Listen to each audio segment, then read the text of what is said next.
예, 어떤 남편이 회사에서 실직을 하고 너무 힘이 많이 들었대요. 그래가지고 집에 와서 이제 아내에게 이제 화풀이를 계속 했다고 화풀이를 했어요. 아내가 너무 평온하게 그걸 잘 받아 넘기는 것입니다. 그래서 남편이 하루 너무 궁금해가지고 물었어요. 당신 어떻게 내가 이렇게 당신한테 화를 이렇게 내고 막 해악질을 하는데도 다 받아줄 수 있냐고 물으니까 이 아내가 하는 말이 자기는 그럴 때마다 화가 날 때마다 변기를 닦는데요. 화장실 변기를 닦는데요. 그래 왜 그렇게 하면 화가 수그러드냐고 이렇게 말하니까 당신 칫솔로 닦는다고.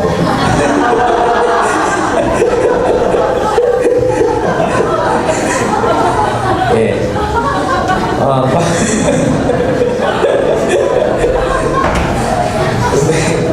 관계를 그러지 마세요.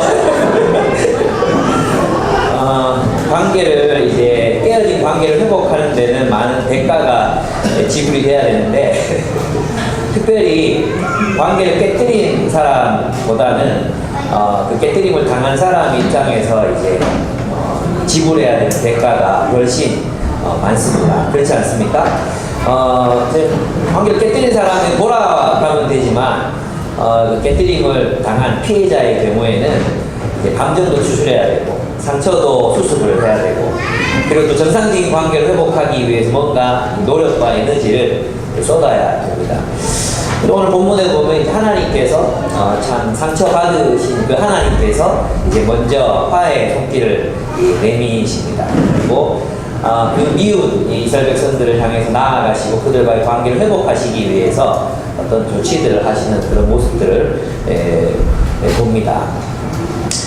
그래서 오늘 본문을 보면 이제 우리가 이런 부분에 대한 생각, 그러니까 뭐냐면 하나님과의 관계를 어떻게 회복할 수 있는가, 또 하나님과의 관계가 회복된다는 것은 무엇을 의미하는가.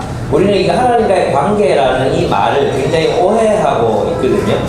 또 그냥 우리는 하나님과의 관계의 회복, 또 하나님께로 돌아가 이런 말을 쓰면 우리 머릿속에 생각하는 그걸 떠올려요. 내가 그냥 예전부터 들어왔던 교회에서 들어왔던 그런 이야기들, 내가 생각하고 있는 상식들, 그런 것들을 떠올리거든요. 또 오늘 본문을 보면 하나님과의 관계를 회복한다는 것이 굉장히 우리 상식을 좀 벗어 상식적이죠. 상식적인데 우리가 생각하는 그것과는 굉장히 다른 것 같다는 생각을 저희 본문을 PBS 하면서 이제 깨달았습니다. 하나님과의 관계를 회복한다. 또 그래서 여러분 가운데, 또 저와 여러분 가운데 하나님과 관계를 회복해야 될 필요성이 느껴지는 사람들은 무엇을 통해 어떻게 하나님과의 관계를 회복할 것인가를 본문을 통해서 배웠으면 좋겠습니다. 하나님과의 관계를 회복한다는 것은 첫째, 하나님의 계명을 회복한다는 것입니다. 계명. 우리는 하나님과의 관계를 회복한다 그러면 깊은 묵상, 또 기도, 뭐 이런 것들을 생각하잖아요. 근데 오늘 본문을 가만히 들여다보면 하나님께서 그들과 언약을 갱신하기 위해서 뭘 하라고 말씀하십니까? 뭘 하라고 말씀하시죠? 돌판을 깎아라. 돌판을 깎아라 이렇게 말씀하십니다. 그러니까 이 돌판에는 무엇을 새겼던 것입니까? 하나님의 십계명을 새겼던 것이잖아요. 그러니까 하나님과의 관계를 회복한다는 것은 다시 말해 하나님의 계명을 회복한다. 하나님의 계명을 통해서 하나님의 백성으로서의 삶을 살아가겠다고 다시금 결단하는 것, 그것이 하나님과의 관계를 회복하는 것이라고 말할 수 있다는 것입니다. 그렇다면 우리가 하나님과의 관계가 멀어져 있고 우리가 하나님과 원수의 상태에 놓여 있다는 것은 무엇을 말하겠습니까? 결국 이 계명을 따라 살지 않는 거죠. 이 계명을 따라 살지 않는다는 것은 곧 자기 자신을 위해서 살아가고 있다는 뜻입니다. 왜냐하면 십계명은 세상 우상을 숭배하는 그 삶의 질서를 뒤집어 놓은 것이거든요. 모든 인간의 삶은 십계명이 끝자락에 있는 이것이 거꾸로 이 십계명을 뒤집어 보십시오. 그러면 제일 꼭대기에 뭐가 올라갑니까? 내 이웃의 것을 탐내지 말라. 이 꼭대기에 올라가죠. 그러니까 여러분 세상적인 질서는요 탐욕이 주인이 되는 거예요. 그러면 이 탐욕을 따라 살면 거짓말하게 돼 있거든요. 거짓 증거하게 돼 있거든. 자기를 보호해야 되니까. 자기를 지키는 것이 정의라든지 공의라든지 사랑의 삶을 사는 것보다 자기를 지키는 게 제일 큰 관심사가 되니까 거짓 증거하게 되는 거예요. 그죠? 또 뭐합니까? 도둑질하게 되는 거죠. 이때 말하는 도둑질은 돈이 없는 사람이 부자의 것을 훔치는 것이라기보다도 권력을 가진 사람들이 권력을 가지지 못한 사람들의 것을 빼앗는 행위, 탐욕에 쩔면 그런 삶을 살게 됩니다. 도둑질하죠. 간음하게 되죠. 살인하게 됩니다. 그리고 탐욕에 매인 삶을 살게 되면 결국 안식일을 지키지 않습니다. 왜 안식일을 일합니까? 탐욕을 채워야 되거든요. 더 많이 벌어야 되거든요. 그렇죠? 그리고 결국은 부모를 공경하지도 않고, 그리고 하나님을 섬기지 않죠. 우상을 섬기게 되는 것입니다. 그러니까 여러분, 하나님 쉽게 이 계명을 따라 산다는 것은 이 탐욕이 지배 질서가 된 세상의 질서를 전복하고 하나님이 통치하시는 질서를 살아간다는 것을 의미하는 것. 바로 그 질서로 돌아오는 것, 하나님의 통치로 돌아오는 것, 그것이 뭡니까?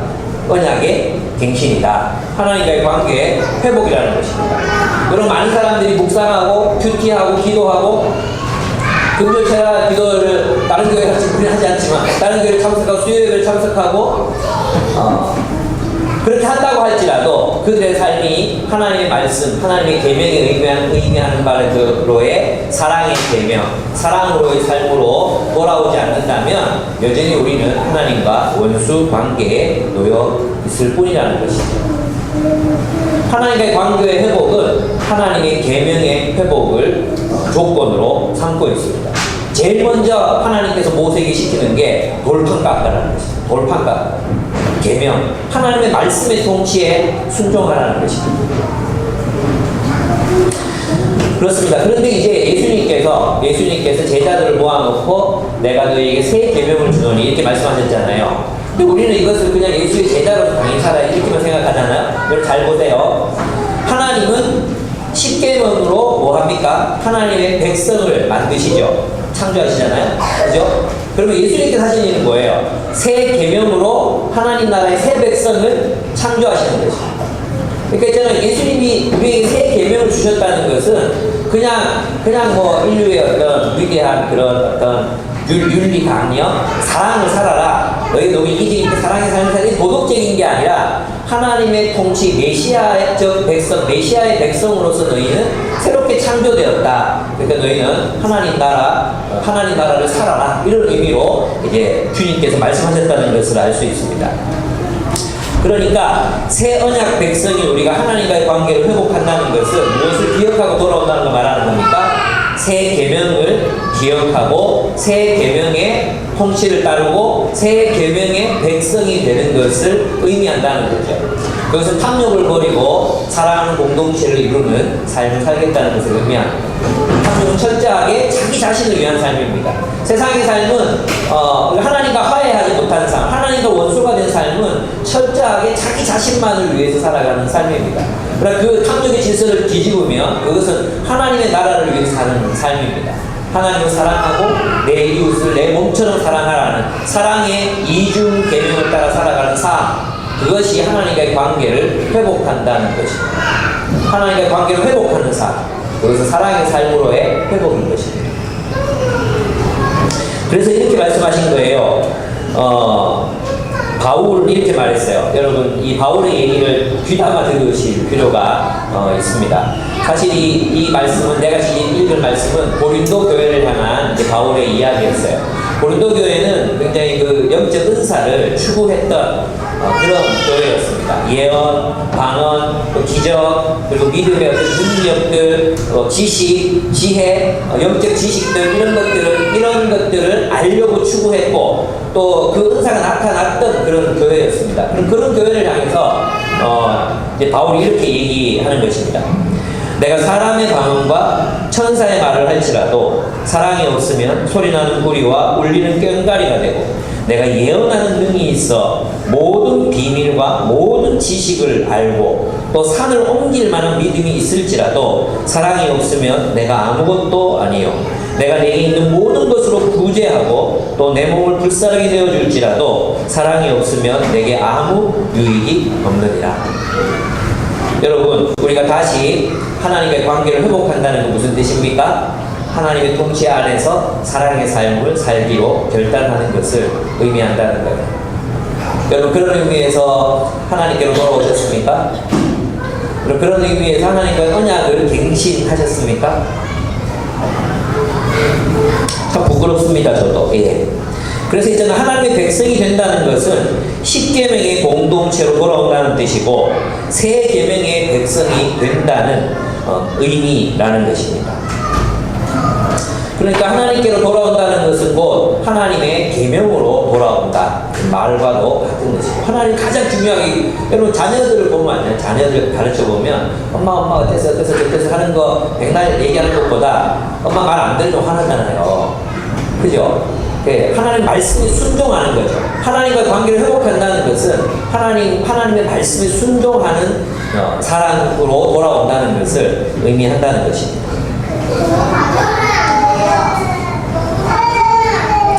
여러분, 그래서 저는 이것이 굉장히 이제 중요하다고 생각해요. 이게 뭐냐면 이제 그 9절 보겠습니다. 9절을 보면 주님께서 저에게 은총을 베푸시는 것이 사실이면 주님께서 우리와 함께 가주시기 바랍니다. 이 백성이 고집이 센 백성인 것은 사실이나 주님께서 우리의 악과 우리의 죄를 용서해 주시고 우리를 주님의 소유로 삼아 주시기를 바랍니다. 이렇게 고백하고 있습니다. 여러분, 이것은 하나님이 주인된 모세, 하나님을 주인 삼은 모세의 기도가 어디를 향하고 있는가를 보여주는 거죠. 그리고 언약이 어디를 지향하고 있는가를 보여주는 것입니다. 여러분, 이 짧은 구절에 우리라는 단어가 몇 번이나 나타나고 있습니다. 사실 모세는 그 이스라엘 백성들과 자신을 동일시할 이유가 전혀 없었던 인물이지 않습니까? 근데 모세는 누구를 우리라고 부르고 있습니다. 이스라엘 백성들 우리라고 부르고 있습니다. 우리. 여러분에 묻고 싶습니다. 여러분의 우리의 범위에는 누가 들어있습니까? 여러분에게 우리는 누구입니까? 여러분에게 우리는 어디 범위까지 들어있습니까? 우리라고 말할 때 운명 공동체, 함께 해야 되는 그 공동체, 우리. 여러분의 우리에는 누가 들어있습니까? 아마도 사랑하는 아내, 아이들, 이것을 넘어가는 서는 사람이 저는 별로 없을 거라고 생각해요. 친척들, 내 형제 자매들, 이게 여러분의 우리 아닙니까? 또 저의 우리 아닙니까? 여러분의 우리는 어디까지 포함하고 있습니까? 여러분이 우리라고 부를 수 있는 사람들은 누구입니까? 모세는, 여러분, 하나님 나라, 하나님의 통치, 하나님의 말씀은 우리, 공동체, 이웃, 사람들, 그들과 함께 가야 한다고 계명은 우리에게 말합니다. 그렇지 않습니까? 그러나 탐욕의 질서는 너가 가장 중요하고 너의 가족이 가장 중요하다고 말합니다. 우리 가족을 사랑하는 이유는 쉽습니다. 왜? 나의 자아의 연장이기 때문입니다. 그것도 잘 안 되죠, 사실. 그러나 우리의 범위 속에는 우리 가족이 늘 들어있습니다. 근데 그 우리의 범위 속에 사랑하는 교회 형제와 자매들, 또 그들의 자녀들, 또 교회에 저렇게 왔다 갔다 하는 이 청소년들과 그 아이들, 여러분의 우리의 범위 속에 그들이 들어 있습니까? 그들이 여러분의 범위 속에 우리가 거기에 포함되어 있습니까? 만약 우리라고 부를 수 있는 그 공주가 우리의 가족 안에 머물고 있다면 우리 세상 사람들과 다를 바가 없을 것입니다. 그죠? 우린 여전히 그냥 탐욕의 질서를 따라 살아가는 사람과 뭐가 다르겠습니까? 성경은 우리의 범위를 계속해서 넓혀 가라고 말씀하십니다. 하나님의 나라, 하나님의 백성, 이들과 함께 이루는 정의의 공동체, 사랑의 삶, 이들과 함께 세워가야 하는 계명의 공동체, 그 하나님 나라의 사명을 이루어가는 운명적 공동체가 바로 우리다. 우리.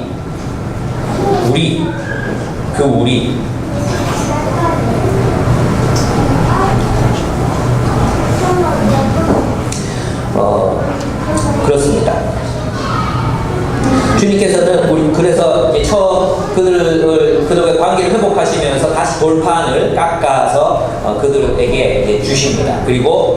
모세를 향해서 그 계명을 따라 사는 백성이 되겠느냐고 물으시는 거죠. 그래서 여기는 이게 나오는 거죠. 6절 7절은 이것입니다. 나는 이런 존재다. 나는 너희의 주가 주. 나는 너희의 주인데 나는 사랑이 많고 은혜롭고 그리고 인자하고 용서하기를 즐겨하는 그런 하나님이다. 나는 너희의 주다. 너희는 어떻게 하겠느냐? 그런데 모세가 급하게 무릎을 꿇고 경배하여 이렇게 뭐라고 말합니까? 우리가 고집이 센 백성입니다. 그럼 우리를 용서해 주시고 우리를 주님의 소유 삼아 주십시오. 우리를 주님의 소유 삼아 주십시오. 이것이 바로 언약의 회복이었던 것입니다. 그러니까 언약의 회복이라는 것은 하나님이 통치하시는 하나님의 나라가 되겠다는 고백과 결단인 거죠. 여러분, 그래서 저는 오늘날 우리 한국교회가 이 언약의 갱신이 필요하다고 생각합니다. 언약의 갱신. 그러니까 하나님과의 언약, 정말 이 하나님과의 이 계명, 하나님 나라가 되겠다고 하는 하나님이 통치하시는 이 세상 질서와는 다른 나라가, 다른 질서의 그 공동체를 이루겠다고 하는 그런 결단 가운데 살아가는 사람들이 그런 교회가 얼마나 되는지 모르겠어요. 제가 볼 때는 그냥 세상에 축소판인 교회들이 너무 많은 거예요. 그죠? 만약 우리 한국교회를 하나님께서 다시 받으신다면 또 이런 언약의 갱신이 필요한 거죠. 그렇다면 우리는 어디로 돌아가야 합니까? 우리 한국교회는 어디로 가야 합니까? 계명으로 돌아가야 합니다. 하나님의 사랑의 계명, 사랑의 공동체를 이루며 살겠습니다. 이제 나 자신이 아니라 우리가 되겠습니다. 서로를 섬기고 사랑하며 살겠습니다. 이 결단으로 돌아가야 한다는 것입니다. 두 번째, 하나님께로 돌아간다는 것은 하나님 나라의 사명을 확인하는 것입니다. 여러분, 이제 10절부터 보면 주님이 말씀하십니다. 내가 이제 너희와 언약을 세운다. 내가 너희 모든 백성 앞에서 이 세상 어느 민족들 가운데서 이루어진 적이 없는 놀라운 일을 하여 보일 것이다. 너희 주변에 사는 모든 백성이 나주가 너희에게 하여 주는 일이 얼마나 두려운 일인지를 보게 될 것이다. 이는 내가 오늘 너희에게 명하는 것을 삼가 지키도록 하여라. 이렇게 말씀하십니다. 여러분, 하나님이 이스라엘을 가나안 땅으로 이주시키시는 이유가 무엇입니까? 단순히 그냥 하나님이 막 그 나라, 그 민족을 다 쫓아내고 하나님 백성들에게 땅 선물하려고 주신 것이었습니까? 아니죠. 여러분, 우리가 잘 기억해야 됩니다. 뭘 기억해야 되냐면 이스라엘 백성들이 가나안 땅에 들어갔어요. 들어가서 그 가나안에서 살던 사람들과 똑같이 되었잖아. 그죠? 가난한 사람들, 사는 사람도 똑같이 탐욕 부리고 자기 자신만 위해 살고 빈부격차가 막 벌어지고 그렇게 자기 자신만을 위한 삶을 살았을 때 하나님이 하신 일이 뭡니까? 가나안 땅에서 그들을 추방하시죠. 여러분, 하나님의 목적은 이스라엘을 가나안 땅으로 인도하는 데 목적이 있었던 것이 아니라 이스라엘을 통해서 하나님이 통치하시는 나라를 세우는 데 있었다는 것입니다. 그게 뭡니까? 결국 우리는 하나님과의 언약을 재갱신한다. 이 말은 무슨 뜻이냐 하면 하나님 나라의 사명을 확인한다는 뜻이라는 것입니다. 하나님 나라의 사명이 뭐죠? 그것은 하나님의 거룩한 문화를 창조해내는 것입니다.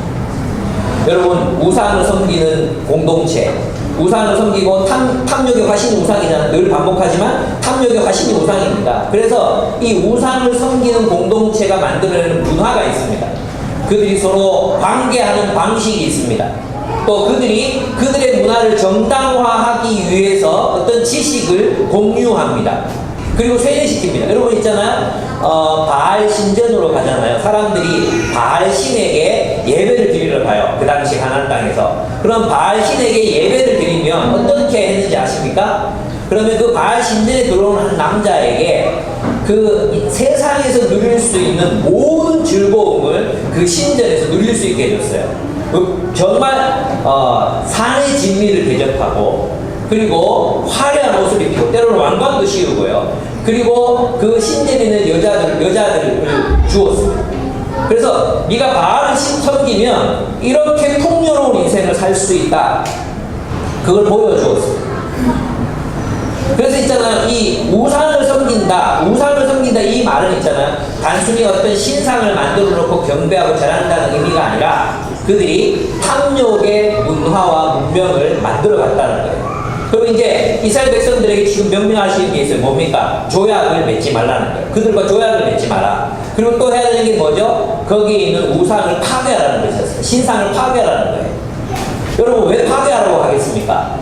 여러분, 이 말을 있잖아요. 이 문자적으로 잘못 이해하면, 그러면 절에 쳐들어가가지고 거기 있는 부처상 이런 것들 막 부셔야 돼요. 그죠? 우리도 지금 여기 있으면 안 되고 가까이 올라가가지고 다이너마이트 설치하고 막 이런 거 막 파괴해야 되잖아요. 신상 파괴. 네, 그런 파괴를 말하는 게 아닙니다. 이것은 뭐냐 하면 하나님의 백성들이 가나안 땅에 들어갔을 때 우상이 그들 가운데 있으면 안 된다는 것입니다.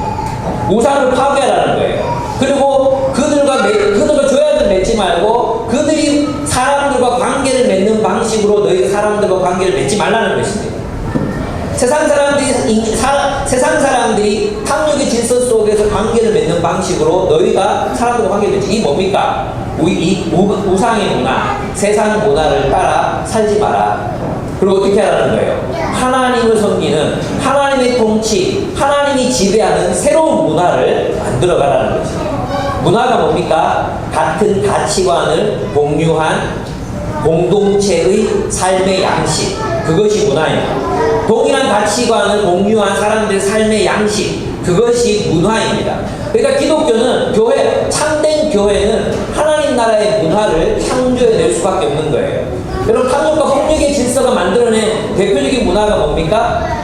예, 그죠? 갑질하는 거죠. 갑질하는 것, 또 음란한 문화, 소비주의 문화, 이런 것들을 만들어냈습니다. 그렇지 않습니까? 그러면 우리가 하나님 나라로 교회로서 살아갈 때 우리가 만들어내야 되는 문화가 뭡니까? 그리스도인들끼리 또 우리 공동체가 함께 만들어내야 하는 문화가 있다는 것입니다.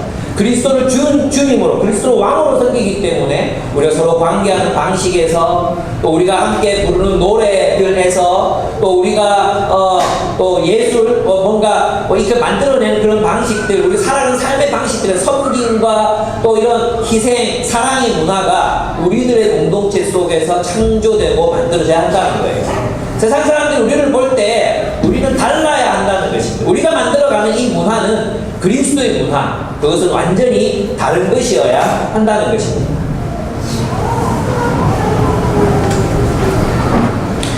그 세상 문화를 따르지 말라, 이런 거죠. 너희가 그 우상을 섬기는 탐욕의 문화, 그것에 물들지 말라, 이런 뜻입니다. 세상 사람이 추구하는 것처럼 그런 삶을, 그런 문화를 추구하지 말고 그리스도인들은 좀 다른 걸 추구하라는 것입니다. 사랑의 문화, 섬김의 문화.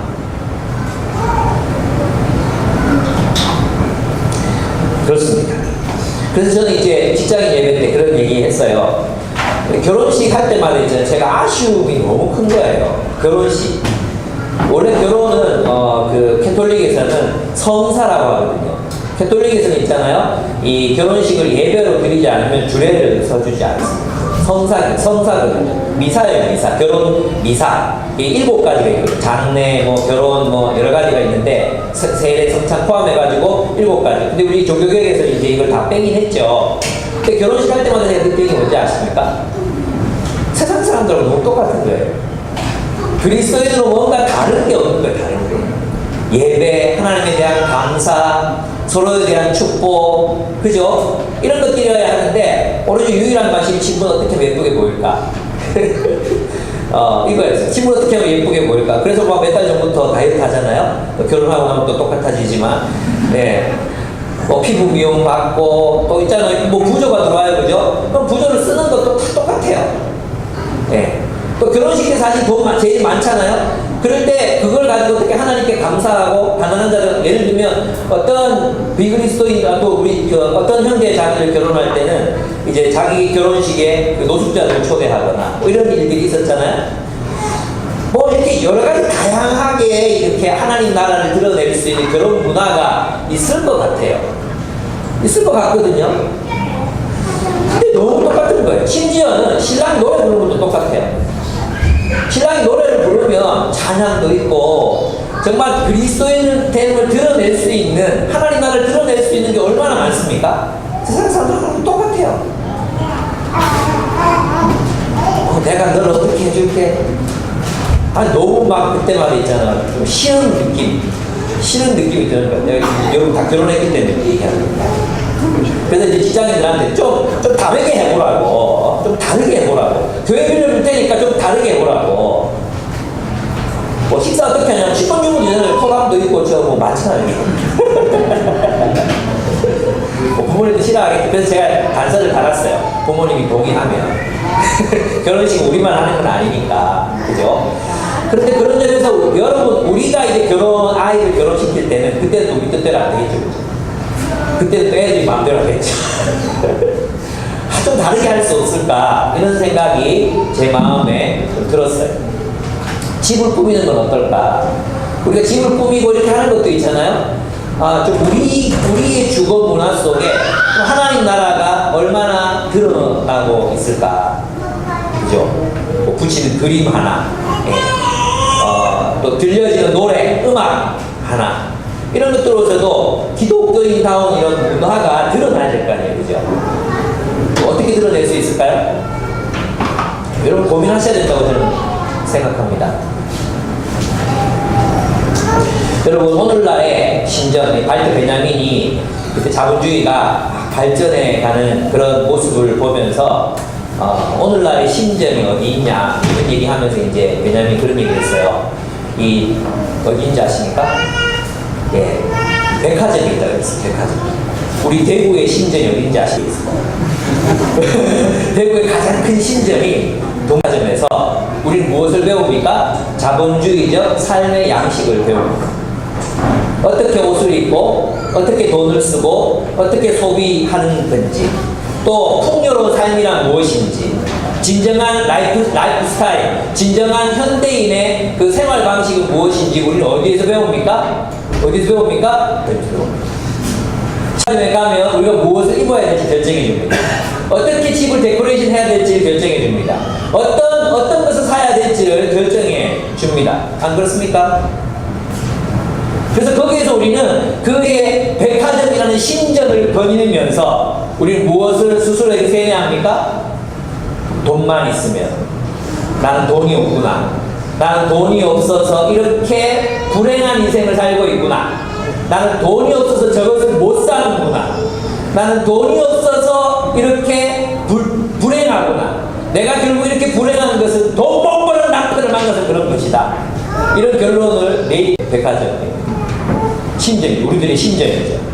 여러분, 우리들의 라이프 스타일, 우리가 살아가고자 하는 그 라이프 스타일은 어디에 있습니까? 백화점에 우리들의 삶의 모델이 있습니까?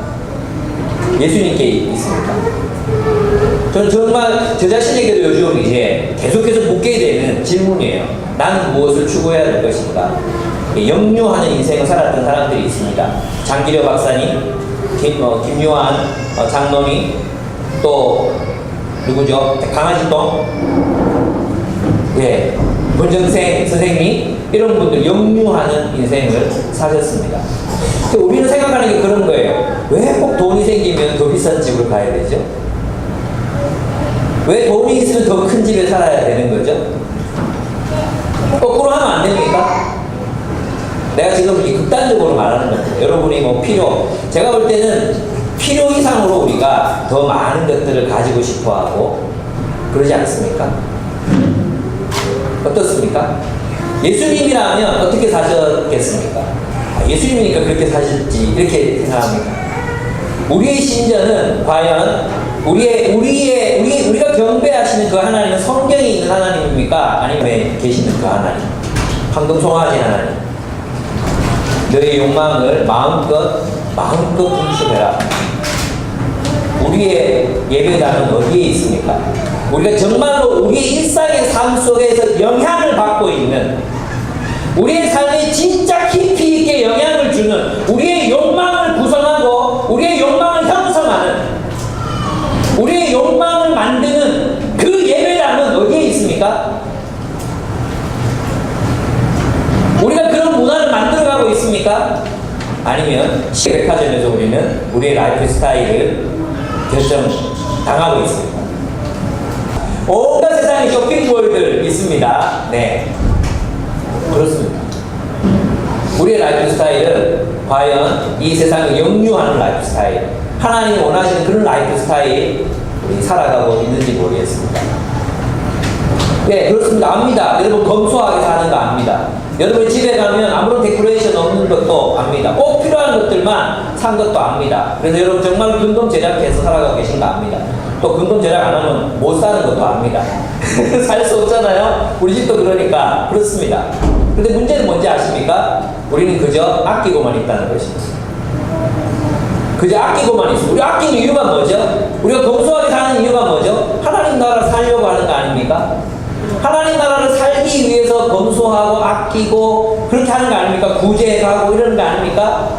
근데 우리는 아끼고만 있습니다. 그 아끼고만 있는 삶을 우리는 뭐라고 부르는지 아십니까? 구두쇠라고 부릅니다.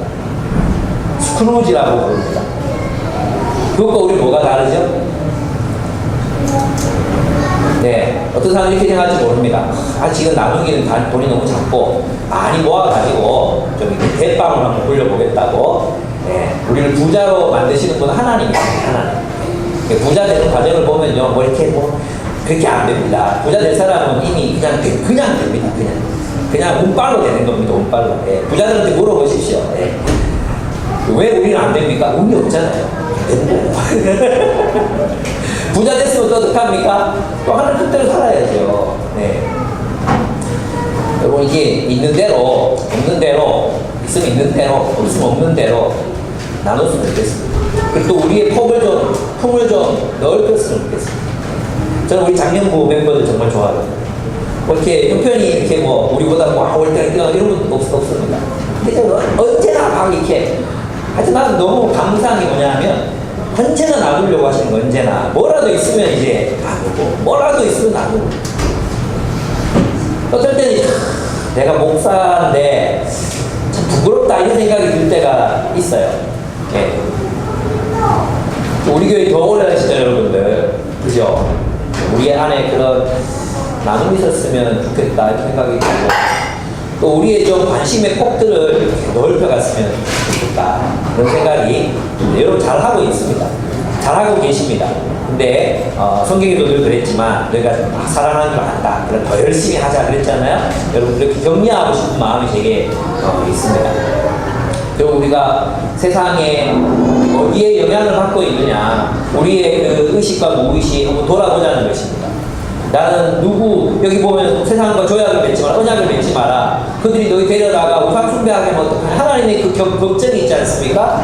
그 마음인 거죠, 그 마음. 과연 우리는 하나님의 말씀이 주시는 이 영향력으로 우리의 삶이 형성되어 가고 있는지, 아니면 소비주의 세상의 메카, 소비주의 세상의 신전인 백화점에서 우리 그렇다고 여러분 그 옷을 사입이 되는 게 아닙니다. 그죠? 근데 그런 삶이 우리의 목표가 되고, 그것이 우리에게 더 많은 영향을 미치고 있지는 않는지, 소비주의 세상이 우리에게 더 많은 영향을 미치고 있지 않는지, 우리 한번 우리 자신을 돌아보자는 것입니다.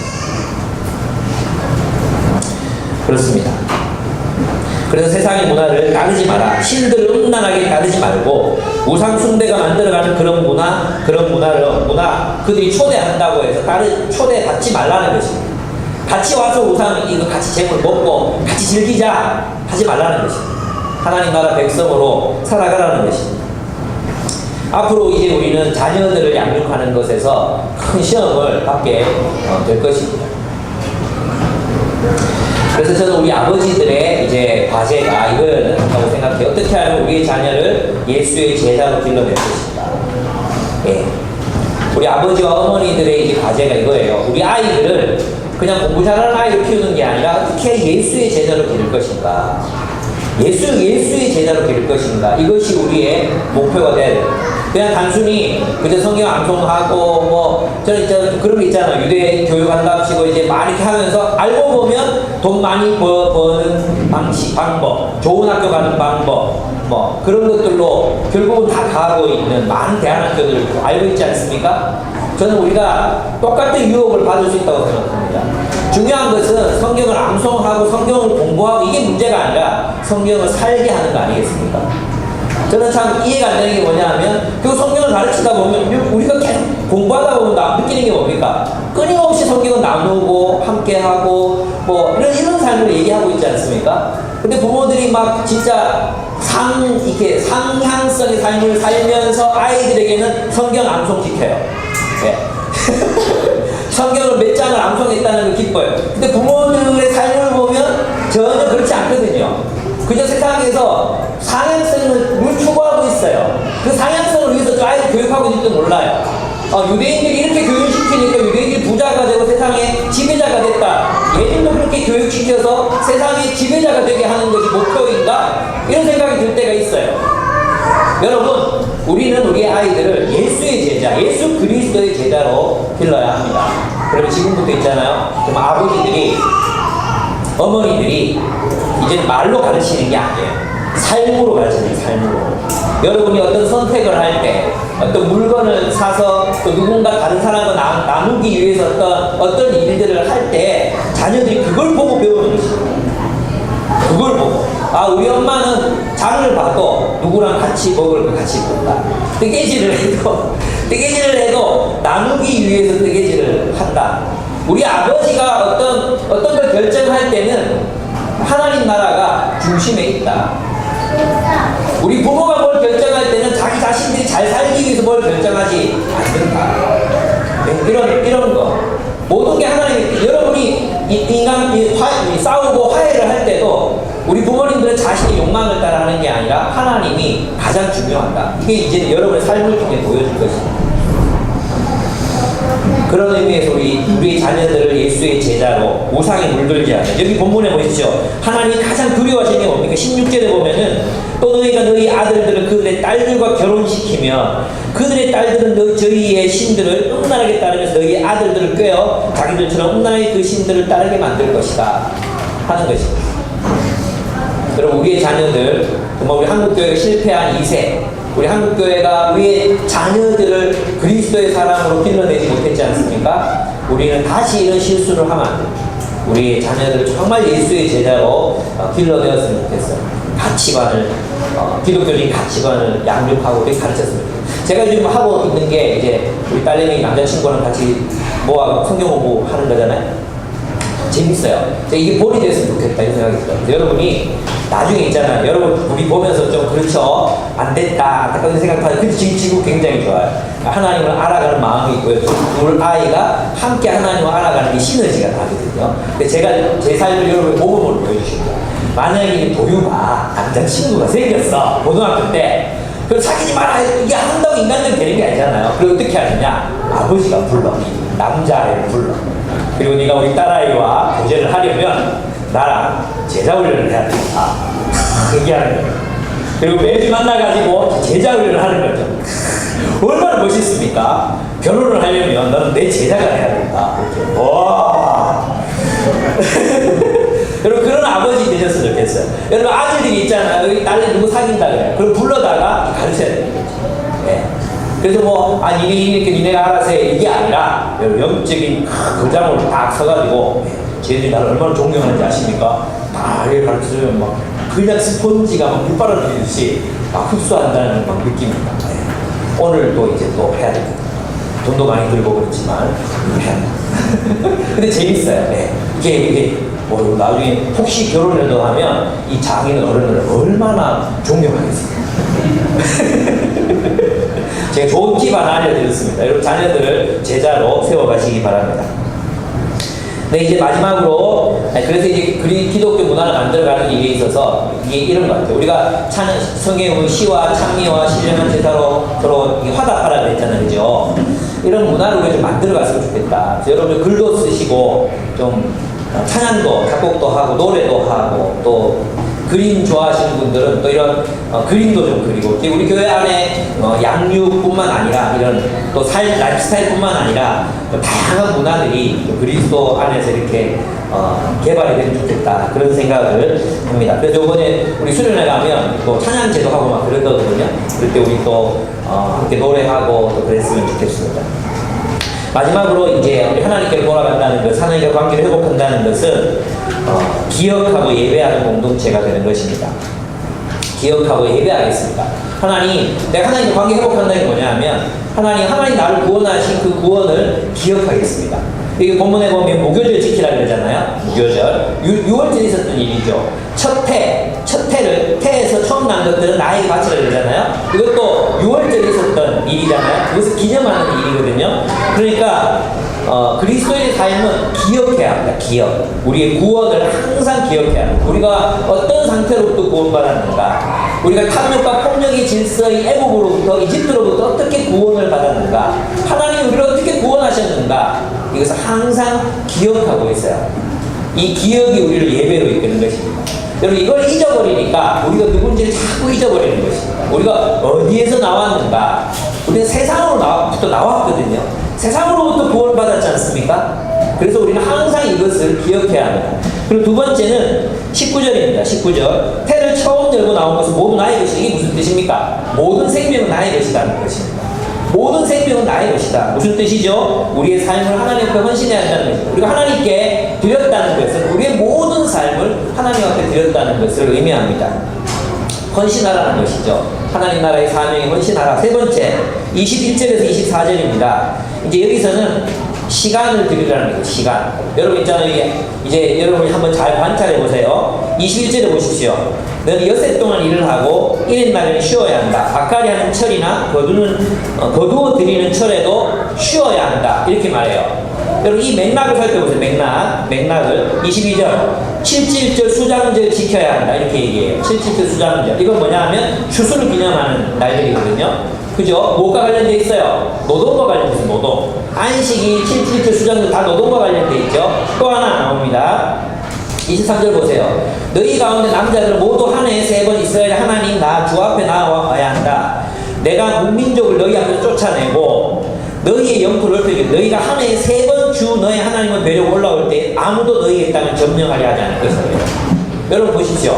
안식일을 지키지 못하는 이유가 뭐죠? 그때 일을 해야 더 많은 수확을 얻을 수 있잖아요. 수장절 77절 지킬 때는 첫 열매를 다 하나님께 드려야 되거든요. 그러니까 손해 나잖아요. 그죠? 그 다음에 예배를 드리려고 모든 남자가 예루살렘으로 1년에 3차례씩 올라옵니다. 그것도 한번 올라올 때 보름씩 막 이렇게 지냅니다. 그죠? 그러면 무엇이 빵꾸 납니까? 생업이 빵꾸가 나잖아요. 그죠? 그러니까 여기 이 본문에서 안식일을 거룩히 지키라는 말은 뭡니까? 또 수장절 지키라는 말은 뭡니까? 그리고 또 모든 남자들이 와서 또 이렇게 하라는 게 뭡니까? 예배하라는 것입니다. 예배. 너희 시간을 하나님 앞에 드리라는 것입니다. 우리의 시간과 우리의 물질을 하나님 앞에 드리라는 것입니다. 드려도 괜찮다는 것입니다. 우리의 시간을 하나님 앞에 드려도 그게 우리를 죽이거나 우리를 어떻게 하지 않는다는 것입니다. 무슨 뜻인지 아시겠습니까? 여러분 안식일을 지키려면 노동을 멈춰야 됩니다. 돈 버는 일을 멈춰야 됩니다. 주님을 섬기려면 어느 선에선가 멈추어야 하는 것이 있습니다. 네. 예배를 드리려면 1년에 3차례씩 하나님, 이게 구약에서 말하는 겁니다. 1년에 3차례씩 하나님께 올라가야 합니다. 그러면 하던 노동을 멈추고 그리고 외부에서 누가 쳐들어올지도 모르는 그런 상황 속에서 올라가는 것입니다. 하나님이 지켜주시겠다고 약속하시는 것입니다. 우리의 물질과 우리의 시간을 하나님 나라를 위해서 드리라는 것입니다. 손해보지 않습니다. 주님께서 지켜주실 것입니다. 그러니까 이것은 오늘날에는 우리가 마음을 정할 수 있겠죠. 내가 주를 위해서 이렇게 저렇게 하겠습니다 하는 것. 네. 이렇게 이제 주님과의 관계가 회복됐어요. 주님께로 돌아온다는 게 무슨 뜻이라 그랬어요? 첫째, 계명으로 돌아온다. 두 번째, 하나님 나라의 사명, 그죠? 하나님 나라의 문화를 창조하는 사명으로 돌아오는 것. 세 번째, 기업과 예배의 공동체로 돌아오는 것. 이 세 가지 조건을 만족시킬 때 우리가 주님께 돌아왔습니다. 언약을 갱신했습니다. 이렇게 얘기할 수 있습니다. 그래서 성경에서 말하는 회심, 회개, 다시 주님과의 관계를 회복한다는 것은 하나님 나라의 사명을 가진 공동체로서 우리가 서로 사랑하고 하나님 나라의 사명을 행하고 예배하고 기업하는 공동체가 되는 이것을 벗어나서 우리가 하나님의 관계를 회복했다 이렇게 말할 수 없는 거예요. 우리 하나님의 관계를 회복했다 이러면 그저 말씀과 기도만 생각해요. 그거는 어떤 면에서 보면 굉장히 개인주의적인 그런 신앙의 회복이라고 할 수 있습니다. 하나님께서 우리가 하나님 나라가 되도록 우리를 부르셨거든요. 언약 백성을 우리를 부르셨거든요. 이것을 기억해서 제가 지금 말씀과 기도 필요 없다는 얘기하는 게 아닙니다. 목사님 그러면 말씀과 기도 없이도 우리가 이런 얘기, 무식한 얘기 하지 말고, 예, 그런 얘기 하는 거 아닌 거 아시죠? 예, 그 기본이죠. 말씀으로 돌아가는 기도해야죠.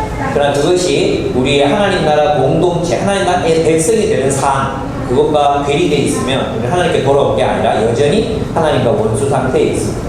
그러니까 요한이 그렇게 얘기하는 거 아니에요. 형제를 사랑치 아니하면 여전히 어둠 가운데 있는 사람 말씀하는 거 아니에요. 그렇습니다. 이렇게 회복됐잖아요. 하나님이 모세에게 뭘 주십니까?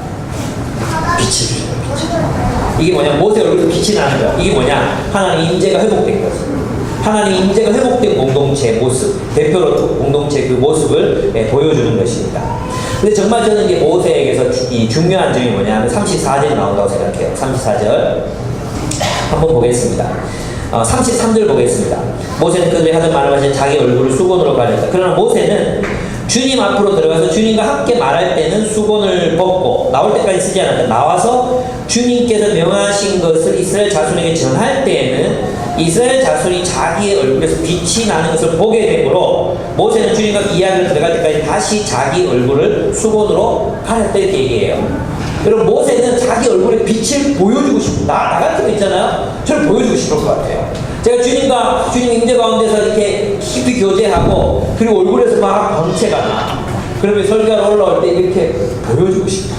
막 보라고. 하나님 우리와 함께 하는데 보여주고 싶어. 나 얼마나 잘하는지 보라고. 그죠? 근데 모세가 얼굴에 광채를 숨긴 이유가 있었어요. 뭐예요?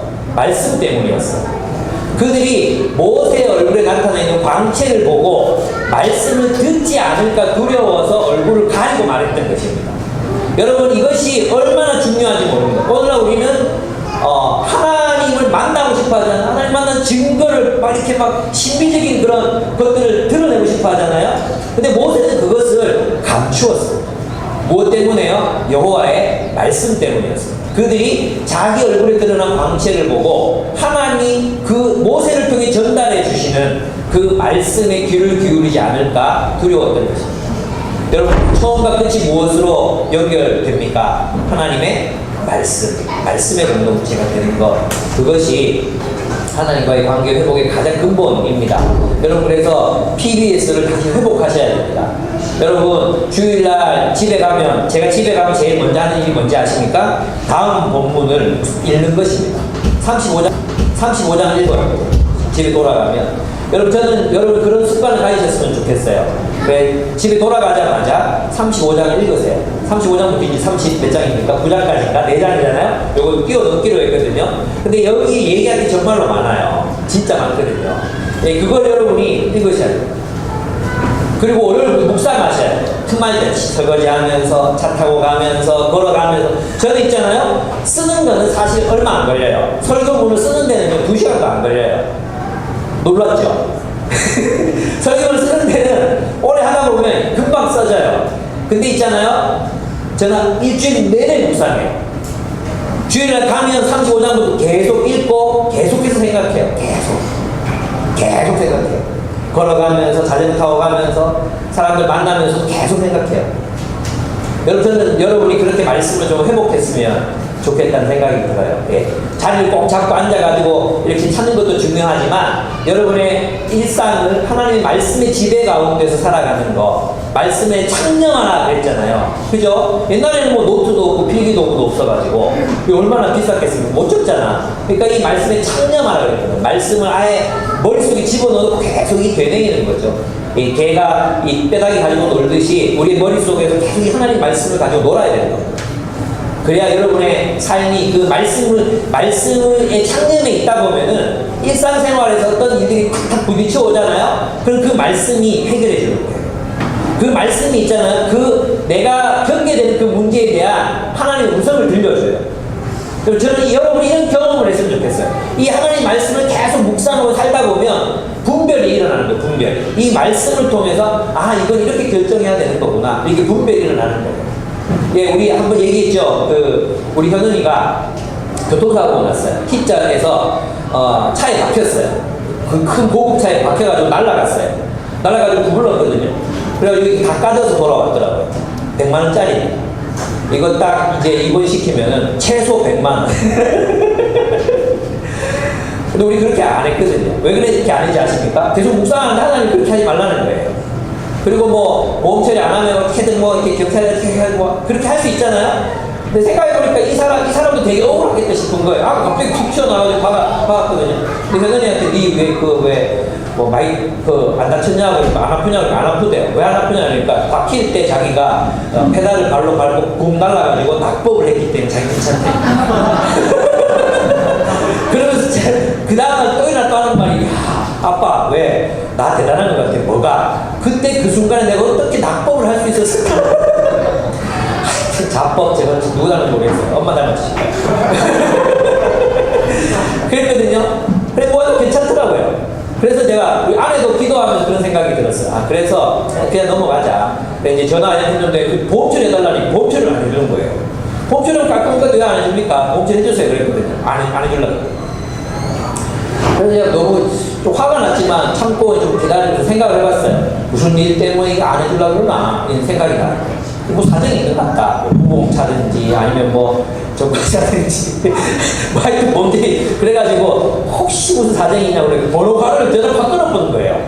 근데 그때 인간적인 육신의 마음이 어떤 마음이 들었는지 아십니까? 이거를 그냥 막 벗겨내버릴까 이런 생각이 들었어요. 근데 그게 하나님 주신 마음이 아닌 거예요. 그리고 또 나중에 또 찾아봤죠. 찾아보니까 이제는 쌍방과실로 나온다. 근데 이거는 그게 이제 다 결정되기 전에 이제 제가 마음을 먹었던 거예요. 아 그래 그냥 용서해주자 이런 마음이 제 마음속에 들었어요. 그래서 전화해서 다시 막 욕을 퍼붓고 싶었거든요. 그냥 전화하다가 막 법대로 하세요 막 맘대로 하세요 푹 부르는데 얼마나 화가 나겠습니까? 애가 다쳤는데 어떻게 될지 모르잖아요. 다시 전화해서 혹시라도 애가 문제가 생기기 전에는 아무 뭐 얘기 안 할 테니까 걱정하지 말고 계시라고. 그리고 내일 상황을 보고 연락드리기 때문에 다음에 또 물어보니까 멀쩡해요. 그래갖고 그냥 뭐 안 하기로 했다고 괜찮다고 마음도 편히 사시라고. 그래서 내가 아내에게 전화를 했어요. 이렇게 할 수 있었던 게 뭐냐면 우리 속에 하나님의 말씀이 있었기 때문에 세상적인 방식으로 대응할 수도 있었지만 하나님의 방법이 뭔가를 찾은 거죠. 그리고 그렇게 했어요. 앞으로도 그렇게 할 것 같아요. 여러분 인간적인 상식과 하나님의 음성이 그렇다고 여러분이 모든 교통사고를 저처럼 하면 안 됩니다. 예. 저의 경우에는 하나님 그렇게 말씀하고 있어요. 여러분 어떻습니까? 그 딸내미 이제 남자친구랑도 성경 공부하는 것도 있잖아요. 제 마음 같아서는 막 제 육신적인 마음은요. 이걸 어떻게 해서 좀 떨어뜨릴까. 그래서 막 내가 이 인간적인 머리를 걸리면 한도 없이 할 수 있잖아요. 안 그렇겠습니까? 정면이 북 떨어지게 할 수 있잖아요. 두 사람 사이에 막 이간질 할 수도 있잖아요. 근데 그렇게 안 하기로 마음먹어. 그래 내가 얘를 사랑하리라. 사랑하리라. 그래서 요새는 우리 집에서 자거든요. 금요일 넘으면 토요일 와서 오빠 우리 집에서 자고 또 최성모도 한 번씩 자고 하고 매일이래 하거든요. 예. 여러분에게 드리고 싶은 말씀이 뭐냐면 여러분의 마음이 하나님의 말씀에 지배당하기를 원한다는 거죠. 그 말씀이 일주일에 한번 그냥 다 까맣게 잊어버리고 태훈이 안녕? 그게 아니라 여러분의 말씀이 여러분의 남편과의 관계, 아내와의 관계, 직장에서의 관계, 일어나는 사건, 사고들, 선택해야 되는 일들 이런 것들이 하나님의 말씀의 조명, 이 말씀의 조명 안에서 결정하고 순종하는 여러분의 삶이 되기를 축복합니다. 하나님의 영광의 얼굴의 빛보다 더 중요한 것은 모세의 입으로 나오는 하나님의 말씀이었습니다. 그 말씀을 따라 살아가신 여러분 산 생애가 되기를 축복합니다. 이것이 하나님 백성으로 회복된다는 말에 의미인 것입니다. 함께 기도하겠습니다. 언약의 계시는 하나님과의 관계를 어떻게 회복할 것인가에 대한 이런 이야기를 우리에게 들려주고 있습니다. 계명을 따르는 공동체가 되는 것, 그 사랑의 삶을 살기를 선택하는 것, 그 나만의 탐욕이 아니라 우리를 서로를 인식하며 살아가는 것, 그것입니다. 두 번째는 거룩한 문화를 세워가는 공동체가 되는 것입니다. 여러분의 가정, 또 여러분의 소비, 또 여러분의 선택, 이 모든 것들이 하나님 나라를, 하나님의 문화를 반영하고 있습니까? 아니면 상징되는 소비주의 문화를 반영하고 있습니까? 사람들이 여러분의 가정을 방문했을 때 여러분의 가정에서 하나님 나라를 볼 수 있겠습니까? 소비주의 문화를 볼 수 있겠습니까? 하나님의 나라를 볼 수 있겠습니까? 여러분의 가정이 살아가는 삶의 방식, 여러분의 자녀들을 양육하는 그 방식을 통해서 사람들은 하나님의 나라를 보겠습니까? 세상을 보겠습니까? 심각하게 우리 자신, 우리의 삶에 깊은 무의식적 영향을 주는 것은 백화점입니까? 아니면 교회입니까? 무엇이 우리의 라이프 스타일을 결정해 주고 있고 무엇이 우리의 삶의 더 깊은